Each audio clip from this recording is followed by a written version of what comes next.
Allora, Assessore Bottacin, siamo molto lontani dalla definizione di parcheggiatori di sagre, piuttosto un esercito di pace come l'ha definito, e l'inaugurazione di oggi e questa nuova struttura ne sono la dimostrazione.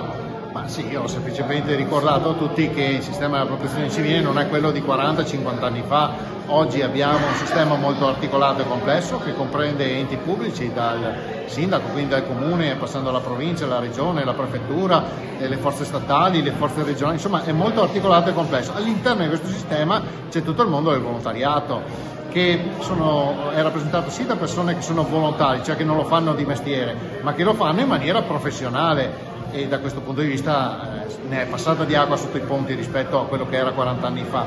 Sono persone che affrontano dei corsi di formazione altamente qualificati, dei corsi di specializzazione, sono in grado di affrontare qualsiasi scenario emergenziale e lo fanno con grande professionalità pur non essendo professionisti.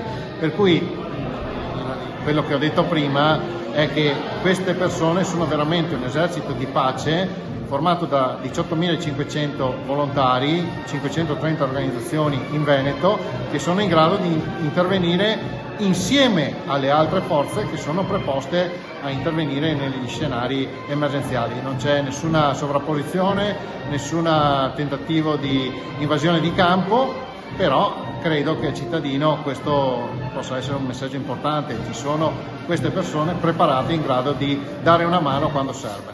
Grazie.